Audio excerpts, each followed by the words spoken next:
Atenção você, Richard, o nosso fã número 1 do Porãocast, que comenta em todos... Olha os comentários dele aqui na tela, ó. Richard, grande abraço pra você, porque começa agora, você vai ficar bem feliz. O Porãocast, olha a vinheta aí, ó.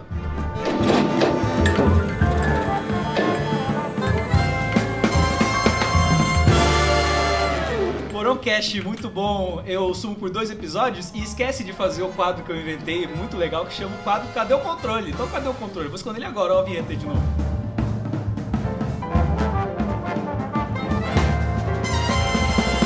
Até agora só o Richard acertou mesmo cadê o controle. Então o prêmio, seu prêmio eu não sei, eu vou decidir com o seu prêmio, eu te aviso, te mando mensagem. Você vai ganhar um brinde.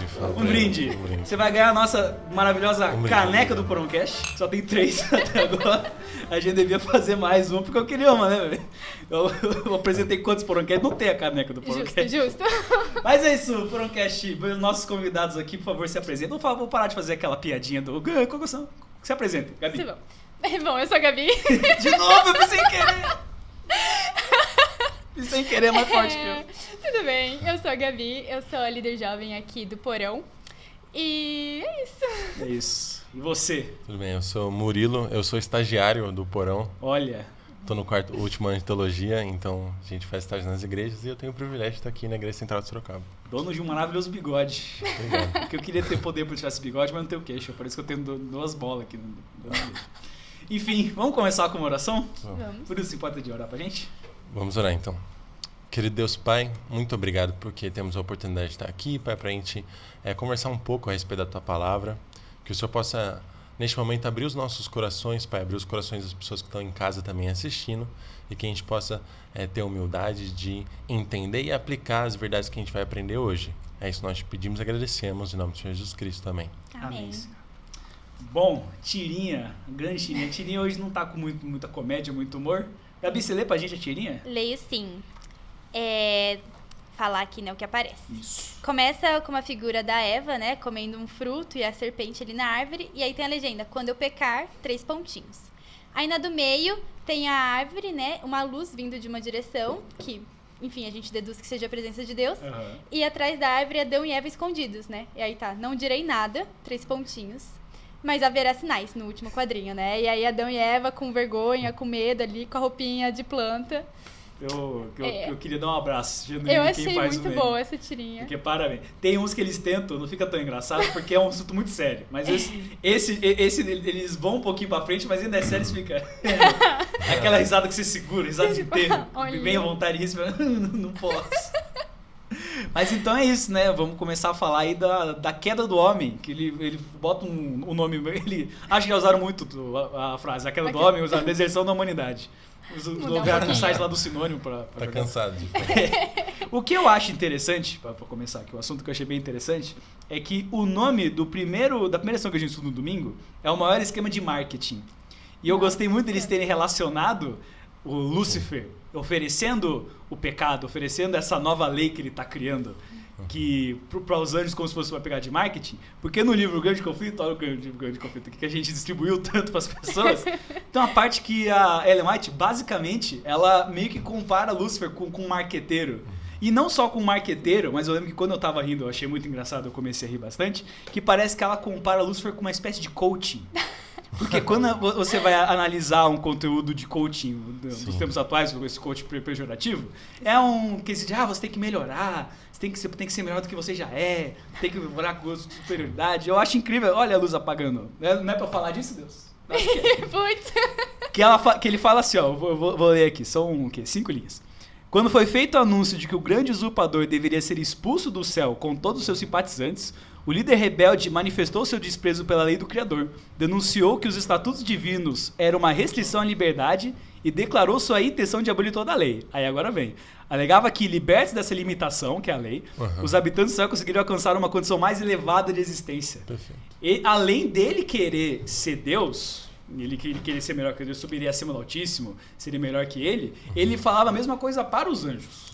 Eu acho incrível porque isso consegue ser um lugar de marketing porque ele está oferecendo essa existência mais elevada. Se vai existir mais, vai existir um pouquinho mais. Eu acho interessante. O que vocês acharam dessa lição? Eu achei essa comparação aí que você fez. E esse trecho da Ellen White é muito bom, porque é isso, né? Na lição mesmo, né? Ele fala das táticas de venda de Satanás, né? Na lição de segunda. E uma das táticas é ele, tipo assim, tentar te vender algo, tentar fazer você acreditar que você precisa de algo que você não precisa.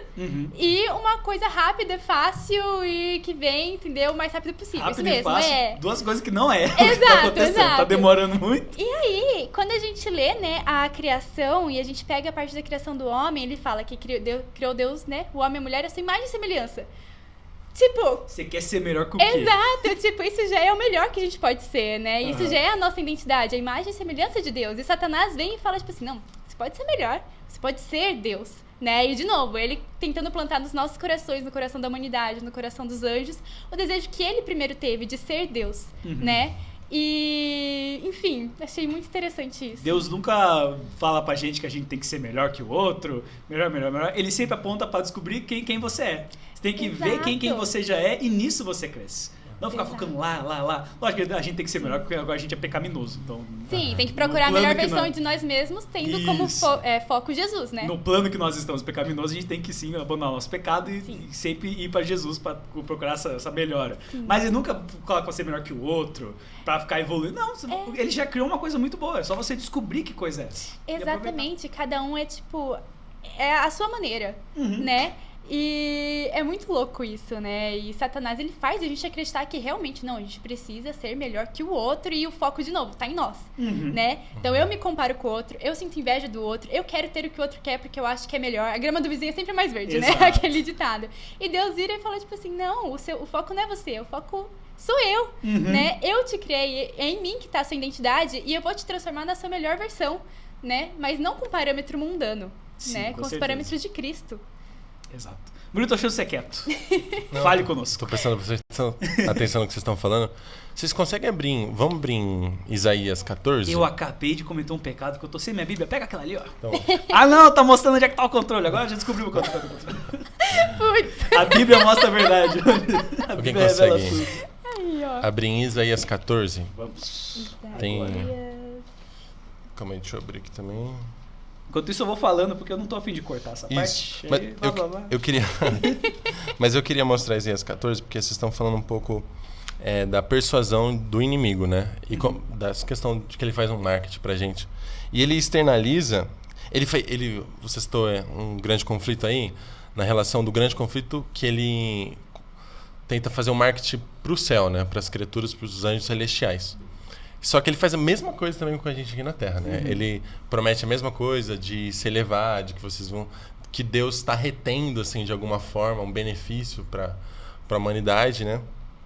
E nada mais é do que uma externalização do que se passa na cabeça dele, né? Sim, sim. Da psicologia do próprio inimigo. Então a gente vai lá em Isaías 14, eu vou mostrar aqui para vocês. Quando ele fala... Calma aí. Eu acho que, na verdade, tem um versículo que a própria lição Isso coloca... Aqui. Perfeito. Isaías 14, versículo 14. Quer ler aqui? Posso ler? Pode. Tá. Até antes aqui no versículo 12, começa falando assim. Tá falando de Lúcifer, né? Ele fala assim: como caíste do céu, ó estrela da manhã, filho da alva. Como foste lançado por terra, tu que debilitavas as nações. E agora, tu dizes no teu coração. Ele tá fazendo a psicologia aqui do que se passa na cabeça do inimigo. Ele diz assim: eu subirei, uma seta para cima, ao céu, lá em cima, acima das estrelas de Deus. As estrelas de Deus como as outras criaturas. Então ele quer ser mais alto que todas elas. Então lá para cima também. Exaltarei, de novo para cima, exaltarei o meu trono. Ele quer ter um trono. No monte, o monte tem uma coisa lá em cima. É um orgulho da congregação. Me assentarei nas extremidades do norte. Subirei acima das mais altas nuvens e serei semelhante ao Altíssimo. Então, cara, isso resume bem o que ele tem no coração dele. Ele quer exaltação própria, né? Exaltação própria. E ele, como a fonte do pecado, assim, eu acho que seria isso. Talvez um bom resumo do pecado, né? A autoexaltação, assim. Deus vai lá e ele coloca a lei no Novo Testamento, que ele fala que a lei é amar Deus acima de tudo, é próximo a ti mesmo. E tudo que não é isso, a gente define como pecado, que é justamente se exaltar. Ou acima de tudo, que é eu sou melhor que Deus, sou melhor que os outros, eu sou melhor adoração. E gosto também que tem essa vertente que também é mal, que é se colocar abaixo de todo mundo. Eu sou inferior que você. Não sou. Eu sou igual a vocês dois. E abaixo de Deus todos estamos. Mas a gente não vê tanto essa vertente. A gente até vê essa vertente, mas a que a gente mais presencia é o querer ser melhor. O do orgulho, né? O orgulho. Não, porque eu tava escutando o que você tava falando, eu não vou achar aqui, porque deve estar numa... Eu estudei 50 lições ao mesmo tempo. Mas tem um versículo da Bíblia, quando Jesus tá falando como que Lúcifer é o pai da mentira. E ele, quando ele vai falar que ele fala mentira, ao invés de só falar ele é mentiroso, ele fala, porque o Lúcifer fala do que lhe é próprio. Então, tipo, ele não fala... Tipo, o que a gente fala é uma representação do que a gente é. Sim. Então o fato de Lúcifer só falar mentira é uma representação que ele já é mentiroso. Sim. Então quando ele vai lá, ele coloca isso pra fora, vou subir acima do Altíssimo, ser semelhante a ele, acima das estrelas, que são os anjos, ele só tá falando do que é dele, do que tá impregnado na raça dele. Infelizmente tá na nossa agora também. Obrigado, Lúcifer! Tem outra parte da lição que eu acho muito interessante aqui, vamos ver o que vocês acham dela. Eu vou ler a lição do PDF, que eu acho mais fácil, eu tiro o print. Tem uma parte que diz assim, tá falando do Satanás, ele fala: ele afirmou que era possível se tornar como Deus e obter acesso ao nível mais elevado de inteligência, que é basicamente o que ele estava falando. Ele prometeu a Eva a liberdade de fazer o que desejasse sem sofrer quaisquer consequências. E tá aí o ponto, porque não dá pra gente fugir das consequências dos nossos atos. É como se Lúcifer ele quisesse atingir esse nível elevado, mas caso desse errado, volta atrás, não tem isso. Ele chegou no nível que não tem mais volta. Quando ele vai lá, eu acho interessante que o paralelo que a Bíblia coloca com o pecado contra o Espírito Santo, que é o único pecado que a Bíblia coloca como pecado imperdoável, que não é nem um pecado à parte, é a concretização de todo o pecado. Sim. Não é tipo, você não pode não adorar o sábado, bater no tua mãe e comer com o Espírito Santo. Não, o pecado do Espírito Santo é a junção de tudo isso. É uma maldade sensacional. E esse pecado, ele é mostrado justamente quando Lúcifer mata Jesus. É ali que ele vai lá e pega com o Espírito Santo. Sim. Então, a nossa consequência do pecado, ele tenta fugir das consequências, mas a gente não consegue fugir. E a consequência de a gente deixar o pecado se aflorar na gente, se a gente não se colocar aos pés de Jesus, para todo dia ele dá munição pra gente lutar contra isso, todo dia matar esse leão diário, se a gente não ter isso, a gente não lutar contra o pecado, a nossa concretização disso vai ser matar Jesus, igual ele fez. Sim. Acho isso muito interessante. Sim, e outra coisa que você estava falando, eu lembrei de comentário uma vez que um menino fez durante a escola sabatina. Que ele falou que uma interpretação que uma vez ele viu que ele estava estudando dessa questão do Satanás tentar nos tentar, né, e nos fazer pecar, é justamente isso de tipo assim, olha só, Deus, ok, eu sou imperdoável, mas olha, tô tentando jogar os meus pecados e as minhas culpas pra humanidade também, meio que pra tentar me aliviar, sabe? Uhum. E, não sei, pra mim fez sentido também ter essa visão dele, porque pra mim é muito isso, sabe? Ele quis tentar subir aos tronos dos céus, e ele quis tentar de tudo, e ele, enfim, quer tentar fugir das consequências, ele vai tentar fugir das consequências até o final. E a gente vê isso em Apocalipse, né? Ele vai ficar 1000 anos aqui na Terra, no cantinho do castigo, né? Pensando no que ele fez. Com o chapéu de burro. As orelhas, sai socorro. Esperando a mãe me buscar. E aí no final, o que ele vai fazer? Vai reunir todo mundo, né? Os perdidos, e vai tentar lutar contra Deus de novo pra invadir a Cidade Santa, sabe? Então, tipo assim, não tem limite, né? Isso. Ele tá o tempo todo tentando se livrar disso e tentando fazer o que quer, né? E isso tem uma questão, a gente tem muito uma cultura hoje em dia da exaltação do eu, Sim. né? E a cultura também da liberdade versus libertinagem, né? Libertinagem é isso, eu fazer o que eu quiser, o que me der na telha. E tô nem aí e vou fazer. Mas isso não é liberdade. Exatamente. Porque a libertinagem te prende. E ela te prende de um jeito que às vezes você nem percebe, né? Mas causa sofrimento, né? A liberdade é você saber que tem coisas que convém, coisas que não convém. Sim. É saber os seus limites, né? É interessante que... Desculpa, pode falar. Não, é isso. Você deu o exemplo da libertinagem. Às vezes as pessoas, elas, numa ilusão de tipo assim, não, estou exercendo uma liberdade, ela está, na verdade, acorrentada aos próprios vícios, né? Está se acorrentando ainda mais, né? Exato. Tem até uma analogia bem interessante que, basicamente, Satanás, ele encarcera a gente, né, muitas vezes. Às vezes na prisão do medo, da depressão e tal. Mas a pior prisão que ele encarcera as pessoas é aquelas prisões, aquelas cadeias de ouro. Ele não vai te falar sobre isso. Porque a pessoa não vai querer sair. Eu fico imaginando uma pessoa, ela tipo assim, olhando para aquelas barras assim de ouro, tipo admirada assim. E ela não tá, tipo, ela nem tá ligando que tá presa só porque ela tá admirando aquilo. Então, basicamente esse é o grande marqueteiro, né? Ele é muito astuto, né? É assim que começa o texto de Gênesis 3, 1 até o 15, que é basicamente o texto áureo dessa semana, que ele fala que a serpente era muito astuta. E a gente esquece que Satanás não ele é só forte, mas ele é muito astucioso, né? Sim, ele é Ele é inteligente. inteligente. É tipo, quantos anos tentando a humanidade e se aperfeiçoando nas suas técnicas, né? Inclusive no Grande Conflito tem uma parte que a Mate fala que Satanás adora quando a gente chama ele de burro. Ah, ele é tontão. Quando a gente desenha ele com dois chifrinhos vermelhos, entendeu? Na mão, porque a gente tá banalizando ele. E ele quer isso. Ele quer que a gente ache que ele não é nada. Porque daí, quando a gente subestima o diabo, que ele se mostra que ele é de verdade. E a verdade é que a gente não tem que ter medo dele. Exato. E também, às vezes, a gente se preocupa demais, assim, em evitar certos pecados. Tipo assim, como você deu um exemplo, eu não vou bater na minha mãe, ou né, não vou tipo, deixar de guardar o sábado e tal. Mas eu acho que a gente deveria ter medo mesmo de não se arrepender. Isso. Esse é o pior de todos. Então, talvez você pergunte assim, qual que é o pior pecado que você tem? O pior pecado que você tem é aquele que você não se arrependeu ainda. Porque todos eles são ruins e eles afastam a gente de Deus. Então, vou te dar até um exemplo. Às vezes, fica mais em evidência aqueles pecados que são expostos, né? Por exemplo, a gente está passando na rua, a gente vê um alcoólatra assim, no chão, jogado. Isso é bastante comum até aqui em cidades grandes, né? E a gente, às vezes, julga essa pessoa. A gente fala assim, olha esse cara, né? Tipo, pô, o cara não quer nada de nada pra vida, sabe? Só fica aí bebendo e tal. É um pecado do vício dele. Só que esse pecado aí tá deixando ele na crise, sabe? No fundo do poço. E às vezes, essa falta... Porque você acha que ele não sente falta? Você acha que ele não sente que está no fundo do poço? Ele sabe disso. Sim. E justamente essa falta que causa nele é praticamente a própria voz do Espírito Santo falando para ele assim, que falta alguma coisa para ele. Por outro lado, o orgulho, que é um pecado que todo mundo tem, ele não sente falta alguma, cara. Ele não sente necessidade nenhuma. Ou seja, ele não escuta a voz do Espírito Santo da necessidade do arrependimento. Então...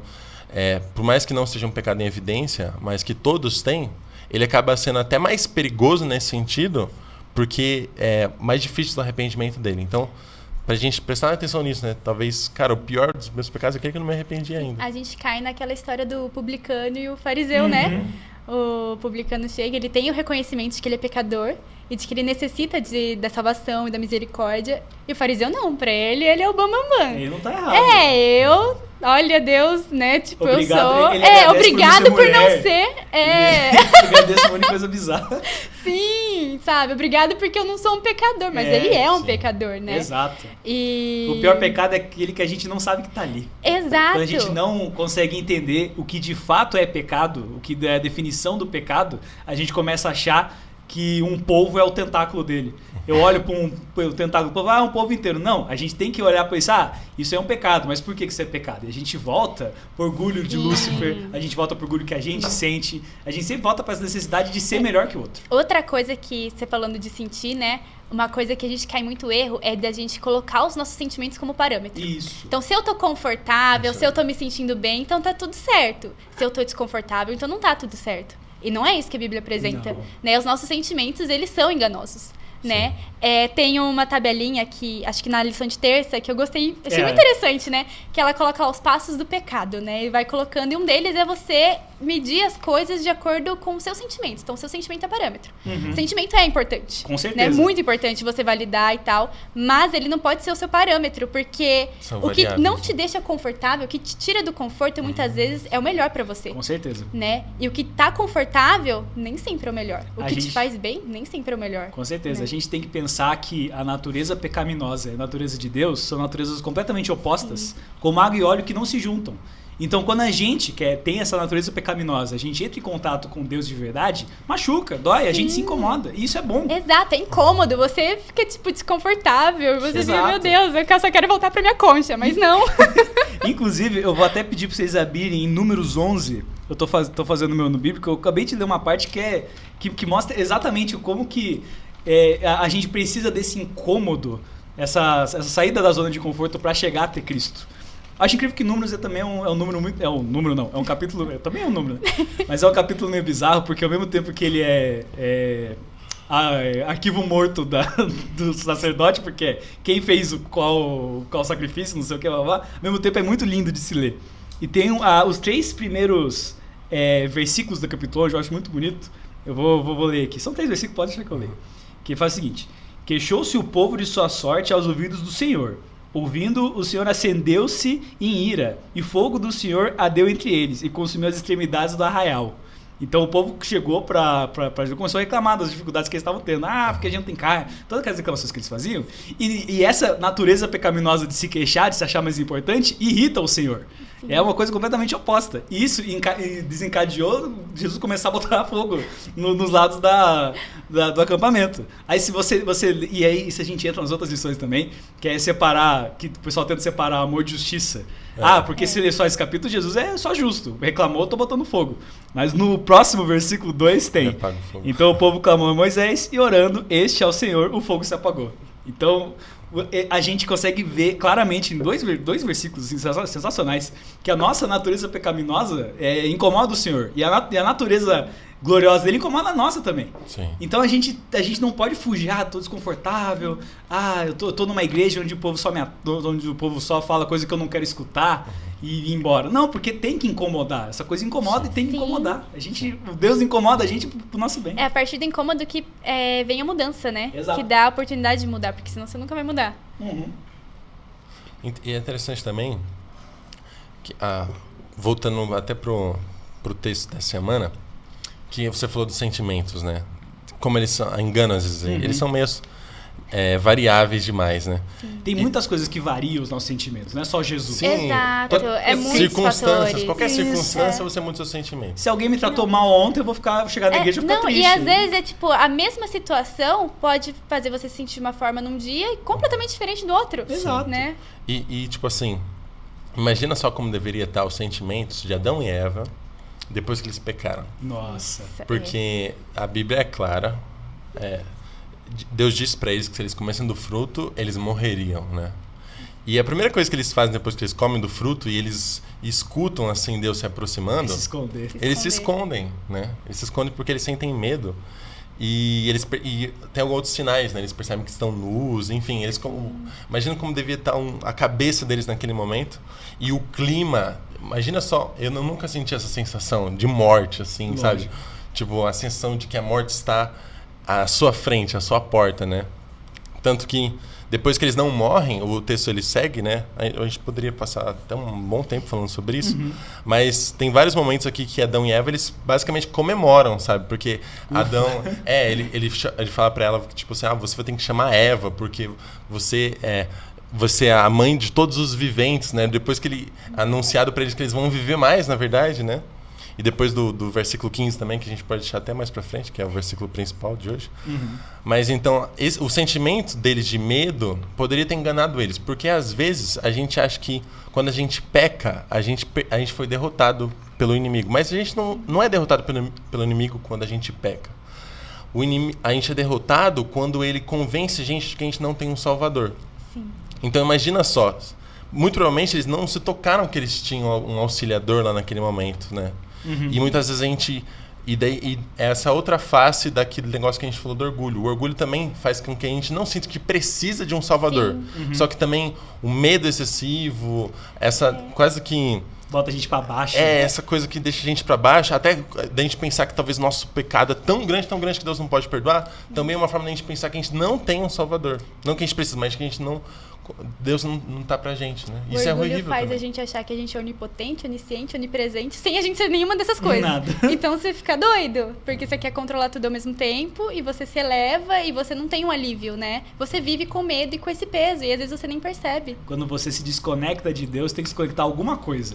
Alguma coisa tem que ser o seu Deus e o mais próximo é você mesmo. Exato. Então você começa a assumir esse trono de Deus na sua vida, que é o péssimo lugar pra você estar. Exato. Tipo, nossa... Acho muito interessante esse ponto que você trouxe, porque a lição, ela apresentou um ponto sobre a queda de Adão e Eva, que eu nunca tinha parado para pensar, mas que é uma coisa muito... É mais uma das coisas pra gente ver pra Deus e falar, nossa, como você é incrível. Nunca pare de apreciar essas coisas. Que ela fala sobre como que Deus administrou essa crise muito bem. Porque quando alguma coisa dá errado na nossa vida, a gente tá lá fazendo as coisas, a gente tende a entrar em desespero, a gente tende a botar a culpa em alguém. Jesus vai lá e ele resolve isso da maior maneira possível. Vou ler aqui a parte que ele coloca. Ele começa com: a gestão de crise realizada por Deus ressalta seu caráter. Apesar de ser a parte ferida e injustiçada, porque ele que pediu e não foi obedecido, ele deu o primeiro passo em direção à solução, tendo dado tempo ao casal humano para processar o que havia acontecido. Porque no texto bíblico, e ele coloca isso mais tarde, aqui no texto ele fala, quando soprava o vento da tarde. Então aconteceu e Deus esperou eles pensarem, o que a gente fez, o que está acontecendo. Porque se realmente acontecesse o que Deus tinha falado para eles de você comeu ou morreu, não ia dar tempo deles terem pensado no pecado deles. Sim. Comeu, já morreu. Não, então ele dá esse tempo, depois vai lá e procura eles, aí falando, aí faz toda a história de você vai pisar. De maneira prática, é como se a sua mulher tivesse te traído ou o seu marido tivesse traído a mulher. E o traído é que vai lá falar busca a pessoa, ou talvez até pede desculpa, sabe? Tipo, é como se fosse isso, sabe? Ele vai atrás. Sim, né? sim. E é nisso que tá o caráter de Deus. Porque a gente que errou. Ele não fez nada. Sim. Ele criou um ambiente perfeito pra gente não cair. E a gente foi lá e fez questão de cair. E ao mesmo tempo é ele que vai lá no fundo do poço, segura a nossa mão e traz de volta. É ele que... Ele propõe a solução, Isso. ele executa a solução e a gente sai daqui. Ele dá a proposta, ele executa a solução e dá o prêmio pra gente. Exato. Não faz sentido. Nossa, é muito louco. A lógica humana não encaixa, né? Não encaixa. E isso é muito doido. Eu acho isso muito bom. Eu acho que fala isso um pouquinho mais na... Aqui, ó. Mesmo quando separamos do Criador ao quebrar nossa aliança com ele, ainda assim, ele vem à nossa procura para restaurar o vínculo quebrado. Sim. Eu sou o homem que tenho minha esposa e ela vai, não, mas eu te amo. Vamos resolver isso aí.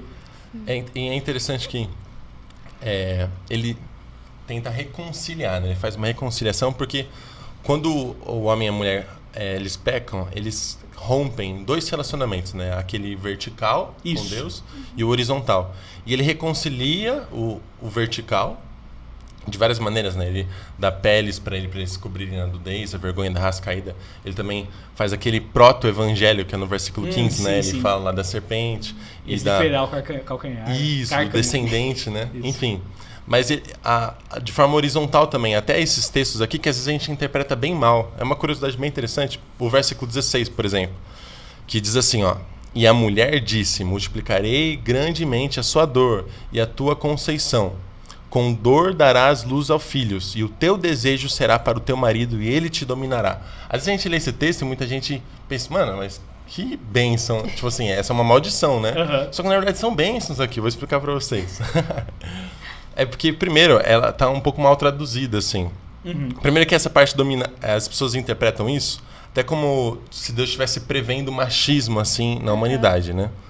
E o primeiro detalhe é que dominará não tem nada a ver com dominará nosso aqui. É o mesmo dominará lá de cuidar, dominará sobre os animais. Isso. Então tem o sentido de proteger, de cuidar. E outra palavra aqui, às vezes eles interpretam isso, o teu desejo será para o teu marido, como se fosse o desejo sexual da mulher. Mas não tem nada a ver, na verdade. Essa palavra desejo é uma palavra difícil. Ela é uma palavra que só aparece 2 vezes em toda a Bíblia.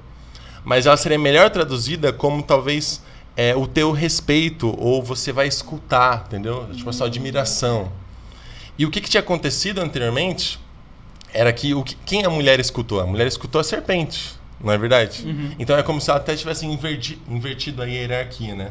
Primeiro vem Deus, depois o homem e a mulher como os reis locais assim da terra e os animais abaixo deles, né? Que eles tinham que dominar. Só que daí a mulher escuta quem? Deus? Não, ela escuta a serpente. Ela colocou o animal acima de todos, né? Então ela inverteu isso. Aí Deus está reconciliando as coisas. Daí, agora eu vou ler o texto de novo com essas palavras trocadas, tá bom? Que eu falei para você, ó. E a mulher disse, multiplicarei grandemente a tua dor e a tua conceição. Com dor darás luz aos filhos. E a tua admiração será para o teu marido. E ele te protegerá, ele te cuidará. Entendeu? Ele está consertando Ele está consertando, porque a relação dos dois está literalmente em divórcio, sabe? Literalmente, quando eles pecam, eles acusam um ao outro, sabe? E eles até acusam a Deus, ele fala assim, ó, é a mulher que você me deu que fez eu comer do fruto. Então, Deus está consertando todas as coisas.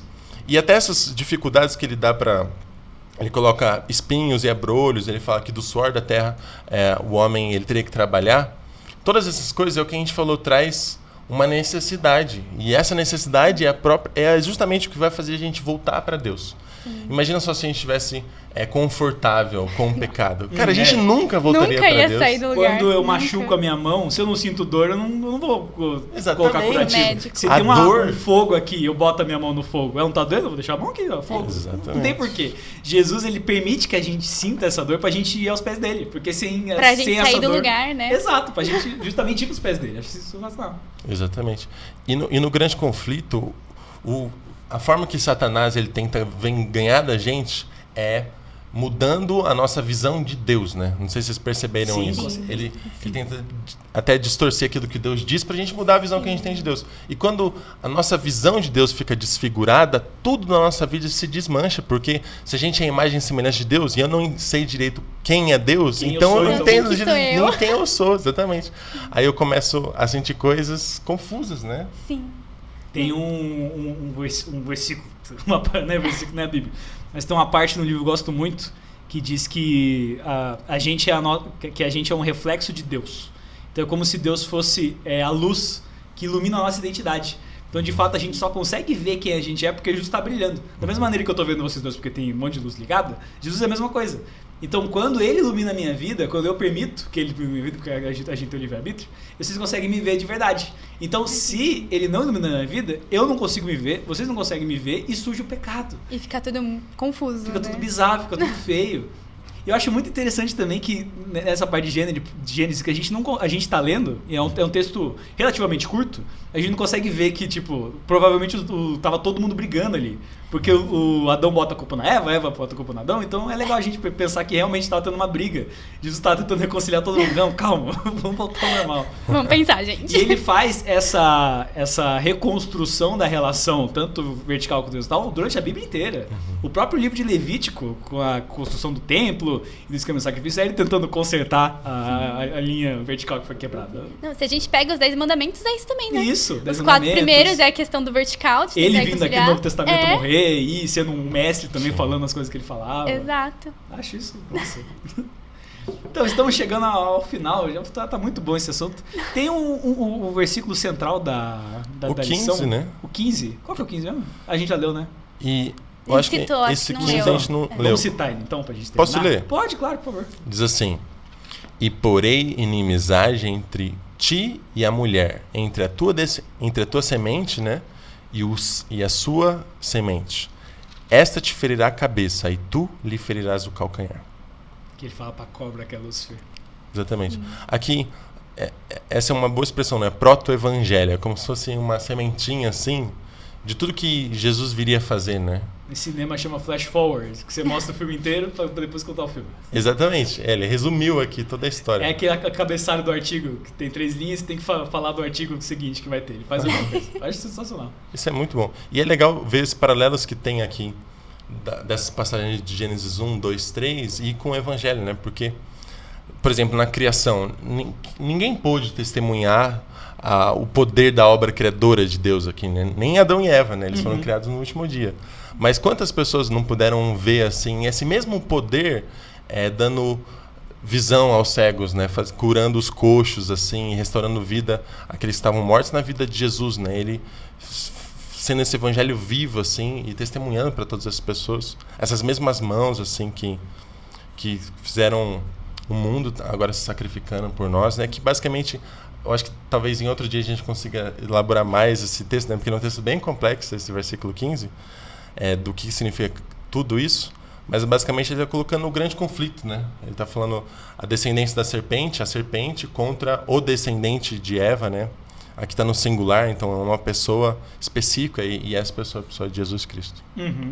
Acho isso muito bonito. E com isso, acho bom a gente ir encerrando, né, o nosso podcast. É isso que eu tô achando legal nessa lição, que tá um assunto muito concentrado, mas ele, tipo, por mais que ele fale o mesmo assunto da lição, ele ainda conclui. Então, concluímos. É isso. Então, Gabi, se importa fazer uma oração pra gente encerrar? Sim, vamos orar. Por favor. Senhor Deus, Pai querido, Pai amado, muito obrigada por mais esse Porãocast, muito obrigada por essa oportunidade que a gente está tendo aqui, Pai, de estudar e se aprofundar um pouco mais na Tua lição, na Tua palavra. Que a gente coloque em nosso coração, Pai, aquilo que o Senhor deseja. Que o Senhor coloque em nós a Tua humildade, né, para que a gente não caia nesse pecado de orgulho que nos leva a tantos outros. Amém, E que o Senhor possa estar sempre nos protegendo, nos guiando. É isso que eu te peço, te agradeço, Senhor, teu santo nome, Jesus. Amém. Amém. Amém. Então, muito obrigado a vocês dois por estarem conosco nesse último... O que eu falo no último episódio? Nesse novo episódio do Porãocast. Muito obrigado a você que nos assistiu. Esteja com a gente, se inscreve no canal, dá like no vídeo, faz comentário aqui. Eu leio todos os comentários, hein? Depois vocês vão ver uma conta lá que não é o conteúdo central da igreja curtir, não é eu. É o Luiz Filmes. Pode curtir, sou eu aí. E, gente, obrigado, viu? Tchau, tchau.